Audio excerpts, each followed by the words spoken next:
प्रदेश के स्वास्थ्य मंत्री डॉक्टर राजीव सैजल ने कहा कि बंदिशें लगाना एकमात्र समाधान नहीं है।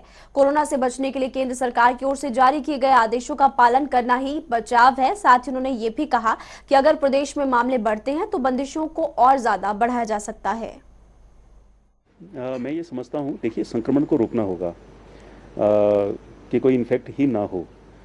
और ये भी एक तथ्य है कि कोई अगर डेथ होती है इसमें तो मृत्यु होने की संभावना उन मामलों में ज़्यादा है जिसमें कोई साथ में और अन्य कोई गंभीर रोग किसी व्यक्ति को है, वो हाइपरटेंशन का शिकार है, उसको कोई गंभीर कोई किडनी से संबंधित कोई रोग उसको है, कोई हार्ट डिजीज़ से संबंधित कोई कष्ट जो है उस व्यक्ति को है।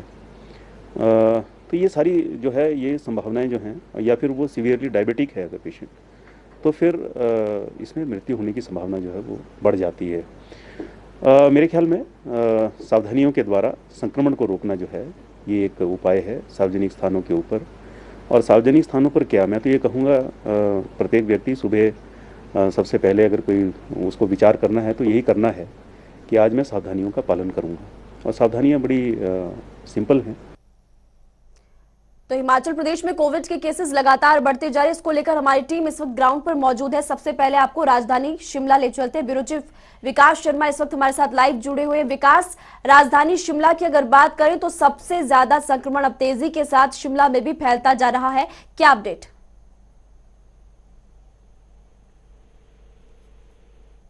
संक्रमण के मामले जो है वो तेजी से बढ़ रहे हैं और आंकड़ा जो है बहुत तेजी से जो है वो आगे की तरफ बढ़ रहा है। बहरहाल शिमला से जो हमारे संवाददाता हैं नीरज डोगरा हमारे साथ मौजूद है। नीरज, पूरे शिमला की अगर बात करें, जिला शिमला में क्या आंकड़ा है? शिमला में अगर बात करें तो संक्रमण किस रफ्तार से चल रहा है?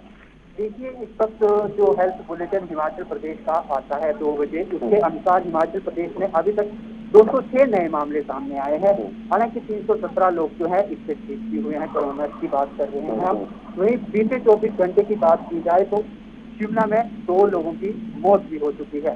हालांकि इसमें जो था 56 वर्षीय एक व्यक्ति और दूसरा जो था 61 वर्षीय व्यक्ति इसमें मौजूद था। हालांकि अब जिला शिमला के एक्टिव मामलों की बात की जाए तो वह जो है अब 2164 उनकी संख्या जो है पहुंच गई है।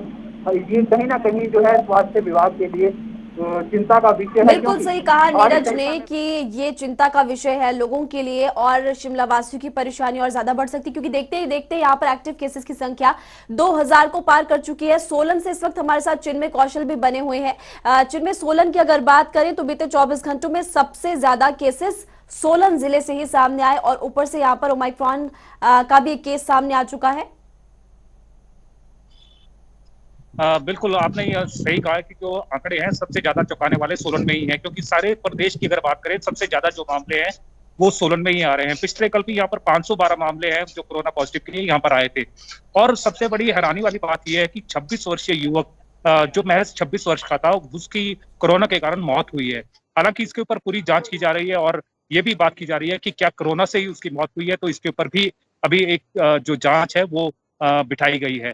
और साथ में आपको ये भी बताना चाहेंगे कि ये महिला एक जो है ओमिक्रॉन से भी पॉजिटिव जो जिला सोलन में पाई गई है। लगातार जो मामले हैं वो लगातार बढ़ रहे हैं। और साथ में ये है कि जो यहाँ के ज्यादा केसेस को बढ़ते हुए देखते हुए यहाँ पर जो सैटरडे संडे को है वो भी ऑफ किया हुआ है और कोई भी बाजार में कोई भी गतिविधियां है उसमें सैटरडे संडे को मना की गई है।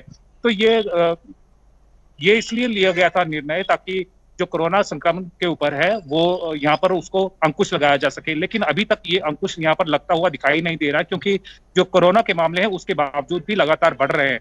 तो ज्यादातर जो नालागढ़ बद्दी है और परवाणू है और जो सबाथू एरिया है वहां पर ये ज्यादा मामले हैं वो देखे जा रहे हैं, क्योंकि यहाँ पर सबसे ज्यादा इंडस्ट्रियल एरिया है, इंडस्ट्रीज यहाँ पर सबसे ज्यादा है।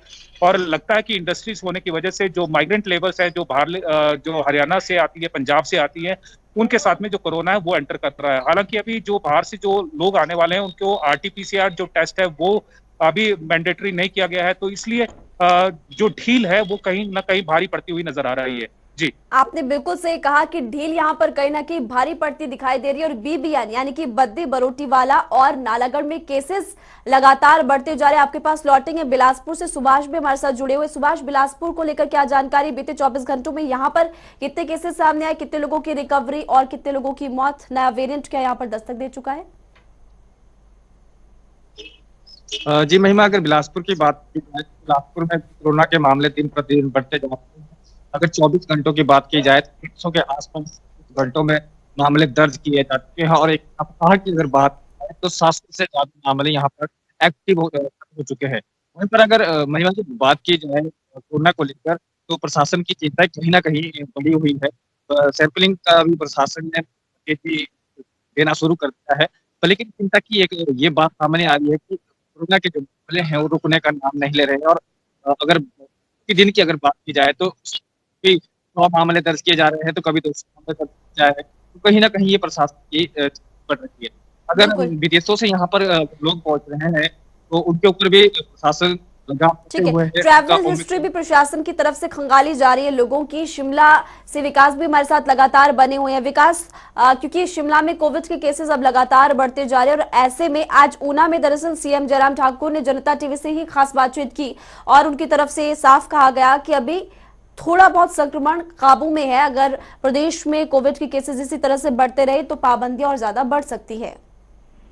निश्चित रूप से, और राज्य सरकार की चिंता भी इसी बात को लेकर है। एक तरफ ओमिक्रॉन है, दूसरी तरफ डेल्टा वेरिएंट जो है वो फिर से दस्तक दे रहा है। बीते 24 घंटों में बात करें तो 8 मामले नए रिकॉर्ड हुए हैं ओमिक्रॉन से और ऐसे में डेल्टा वेरिएंट जो है वो साथ में चल रहा है। कोरोना संक्रमण का खतरा जो है वो कम नहीं हो रहा है। राज्य में अभी जो ताजा बुलेटिन 2 बजे का जो हेल्थ बुलेटिन जारी किया जाता है स्वास्थ्य विभाग की तरफ से, उसकी अगर माने तो अब राज्य में ओवरऑल अगर एक्टिव केसेस की बात करें तो 14,763 ऐसे एक्टिव केसेज है जो कोरोना संक्रमण से इस समय पीड़ित है। और इसके साथ साथ हिमाचल में जो नए केसेज जो है वो सामने हैं बीते 7 बजे जो शाम को देर शाम जो कल हेल्थ बुलेटिन आया था उसके हिसाब से अगर देखें तो उसके हिसाब से भी अब मामले जो हैं वो तेजी पकड़ रहे हैं, क्योंकि 554 केसेज जो हैं वो नए अब सामने आए हैं और ऐसे में 3 लोगों की मौत जो है वो अब तक रिकॉर्ड हुई है आज की अगर बात करें। तो ऐसे में ये आंकड़ा बढ़ सकता है, क्योंकि आज शाम को भी एक आंकड़ा जो है क्योंकि हेल्थ बुलेटिन की तरफ से जो है वो जारी किया जाता है उसमें भी तेजी जो है वो देखी जाएगी निश्चित रूप से। और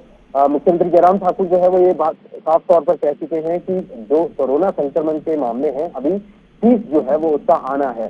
जो अगर स्वास्थ्य सचिव की बात करें तो उनसे भी हमने बात की थी। अमिताभ अवस्थी का भी साफ तौर पर कहना था कि आने वाले दिनों में अभी मामले और बढ़ेंगे और ऐसे में राज्य सरकार और जो स्वास्थ्य विभाग है उसको तैयारी पूरी तरह से रखनी होगी और जो मामले हैं उनमें लगातार तेजी जो है वो देखी जाएगी। ऐसे में जो मौत का आंकड़ा था जो पहले नहीं बढ़ रहा था, लेकिन हम देख रहे हैं पिछले 3-4 दिन से लगातार मौतें जो है वो सामने आ रही हैं। और अब जो अगर हम गति की अगर बात करें तो सबसे ज्यादा मामले जो है जिस तरह से हॉटस्पॉट जो है वो कांगड़ा बना हुआ था, अब उसके बाद शिमला और अब सोलन।